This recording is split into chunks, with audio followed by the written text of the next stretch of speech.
നരകത്തിൽ നിന്ന് അകറ്റപ്പെടുക, സ്വർഗത്തിൽ പ്രവേശിക്കുക. അവൻ വിജയിച്ചു, അവൻ വിജയിച്ചു. അതിന് മുമ്പ് അവൻ അനുഭവിക്കേണ്ട ഏതേത് പരാജയങ്ങളും വമൽ ഹയാത്തു ദുനിയ ഇല്ലാ മതാഉൽ ഗുറൂർ, ഇല്ലാ മതാഉൽ ഗുറൂർ. ദുനിയാവിലെ ഏത് സന്തോഷങ്ങളും ഏത് ആഹ്ലാദങ്ങളും സഹോദരങ്ങളെ വഞ്ചനയുടെ വിഭവങ്ങളാണ്. അതും കൂടണ്ട, പരലോകത്തെ ആഗ്രഹിച്ചോളൂ എന്നാണ്. സഹോദരങ്ങളെ, ഞാൻ ദീർഘിപ്പിക്കുന്നില്ല. ജീവിതത്തെക്കുറിച്ചറിയാൻ വിശുദ്ധ ഖുർആനിലേക്ക് നമ്മൾ ഇറങ്ങി വരിക, അതിനെക്കുറിച്ച് മനസ്സിലാക്കുക.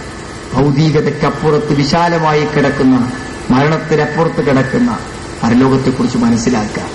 മരണത്തിന്റെ വാതിലല്ലാതെ മനുഷ്യന് ഇഹലോകത്ത് പുറത്തു കടക്കാൻ മറ്റൊരു വാതിലില്ല. ആ വാതിലൂടെ പുറത്തു കടന്നാൽ സ്വർഗത്തെക്കാളും വലിയൊരു വിജയമില്ല. സഹോദരങ്ങളെ, നമുക്കൊരു ബാധ്യതയുണ്ട്, അത് ഓർമ്മപ്പെടുത്തുകയാണ്. ആ ബാധ്യതയുടെ ഭാഗമാണിതെല്ലാം. സുഹൃത്തുക്കളെ, അശ്രദ്ധമായി യാതൊരു നിലക്കും ദുനിയാവിന്റെ അപ്പുറത്തേക്ക് യാതൊരു ഓർമ്മയില്ലാതെ രാവിലെ ഉണരുക, പല്ല് തേക്കുക, ചായ കുടിക്കുക, കുട്ടികൾക്ക് പഠിക്കാൻ സൗകര്യമായ കാര്യങ്ങൾ ചെയ്തു കൊടുക്കുക, എവിടെന്നെങ്കിലും എങ്ങനെങ്കിലും അധ്വാനിച്ച് പണമുണ്ടാക്കാം, രോഗം വരുമ്പോൾ ചികിത്സിക്കാം, രാത്രി വന്നു ഉറങ്ങുക, രാവിലെ സൂര്യന്റെ വെളിച്ചം കാലിൽ തട്ടുമ്പോൾ ഉണരുക. ഇങ്ങനെ ലക്ഷ്യമില്ലാതെ നാൽക്കാലികളെ പോലെ ജീവിക്കുന്ന പതിനായിരങ്ങൾക്കിടയിലാണ് ഞാനും നിങ്ങളും ജീവിക്കുന്നത്. ഒന്ന് തോണ്ടി വിളിച്ച്, ഒന്ന് വിളിച്ചുണർത്തി, ഇതാ ഒരു വെള്ളിയാഴ്ച ഒന്ന് പള്ളിക്ക വന്ന് ഒരു 10 മിനിറ്റ് ഇതാ ഈ ഒരു സീഡി കേട്ട് ഒരു അരമണിക്കൂർ, അല്ലെങ്കിൽ ഇതാ നാളെയും മറ്റന്നാളും പ്രഭാഷണമുണ്ട്, ഒന്ന് വന്നിരുന്നു, ഒന്ന് എനിക്കും വേണ്ടി ഒരു പ്രസംഗം കേട്ടു നോക്ക് എന്നു നാം പറഞ്ഞ് വിളിക്കേണ്ട ലക്ഷ്യബോധമില്ലാത്ത ഉറങ്ങിക്കിടക്കുന്ന ഒട്ടേറെ ആളുകളുടെ സഹോദരങ്ങൾ. അവരെ ഒന്ന് വിളിച്ചുണർത്തേണ്ട ബാധ്യത നമുക്കില്ലേ? അത് നമുക്കില്ലേ? പെരിന്തൽമണ്ണ ബസ് സ്റ്റാൻഡിൽ നിന്ന് നമ്മളോടൊപ്പം കയറിയ കക്ഷി, അയാൾ പണം കൊടുത്തത് തൊട്ടടുത്ത തിരൂർക്കാട് സ്റ്റോപ്പിൽ ഇറങ്ങാനാണ് അയാൾ ടിക്കറ്റ് എടുത്തത്. നമ്മൾ കേട്ടു, കണ്ടക്ടറോട് പറയുന്നു തിരൂർക്കാടാണ് ഇറങ്ങേണ്ടത്. നമ്മുടെ തൊട്ടടുത്ത് അയാൾ ഇരുന്നു. ഇവിടെ ബൈപ്പാസ് എത്തുന്നതിന് മുമ്പ് അയാൾ ഉറക്കം തുടങ്ങി. തിരൂർക്കാട് എത്തിയപ്പോൾ അയാൾ ഉറങ്ങി, നമ്മുടെ ദേഹത്ത് ചാരിക്കിടക്കയാണ്. നമുക്കറിയാം അയാൾ അവിടെ ഇറങ്ങേണ്ട ആളാണ്.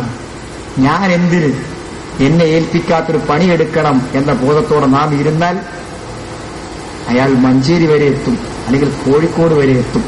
സഹോദരങ്ങളെ, ഒന്ന് തോണ്ടി വിളിച്ചാൽ അയാൾക്ക് എത്ര സൗകര്യം. അയാൾക്ക് അവിടെ ഇറങ്ങാം, തിരിച്ചിങ്ങോട്ട് വരണ്ട. ചിലപ്പോൾ തിരിച്ചിങ്ങോട്ട് വന്നാലും അയാൾക്ക് സമയത്ത് എത്താൻ പറ്റിക്കോണമെന്നില്ല. ഇതുപോലെ നമ്മുടെ ചുമലിൽ ചാരിക്കിടന്നുറങ്ങുന്ന അശ്രദ്ധരായ നമ്മുടെ മക്കൾ, അയൽവാസികൾ, സഹപ്രവർത്തകർ, അവരുറങ്ങാൻ തുടങ്ങിയിട്ട് കാലമെത്രയായി? ഉണരാൻ വൈകിയാൽ, അതിനു മുമ്പെങ്ങാനും മരണം അവരെ കൂട്ടിക്കൊണ്ടുപോയാൽ നഷ്ടമാവും അവർക്ക് ഈ ജീവിതം. അതുകൊണ്ട് നാം ഉണർത്തണം, അവരെ ഉണർത്തിയേ പറ്റൂ സഹോദരങ്ങൾ.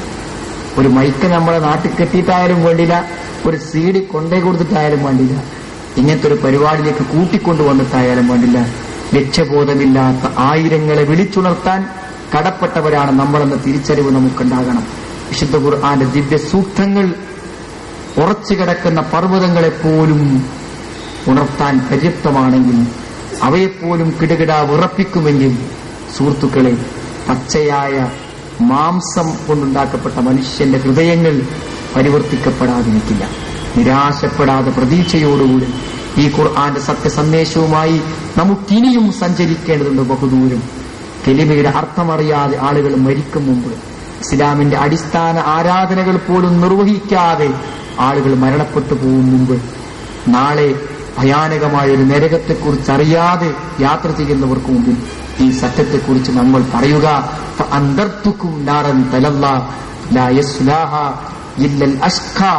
ഏറ്റവും വലിയ ദൗർഭാഗ്യവാൻ പ്രവേശിക്കുന്ന, ഏറ്റവും വലിയ ഭാഗ്യം കെട്ടവൻ പ്രവേശിക്കുന്ന നരകത്തെക്കുറിച്ച് നാം അറിയിച്ചു കൊടുക്കുക.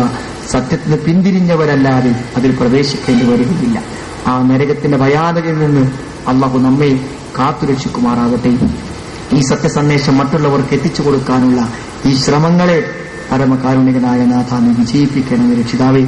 തെറ്റിദ്ധരിച്ചും അതേപോലെ തന്നെ ഈ സത്യങ്ങളെ കുറിച്ച് അറിയാതെ അശ്രദ്ധമായി ജീവിക്കുന്ന ആളുകളെ ഉണർത്താനും അവർക്ക് ഈ സത്യസന്ദേശം എത്തിക്കുവാനും ഞങ്ങളെ നീ അനുഗ്രഹിക്കണമേ നാഥ.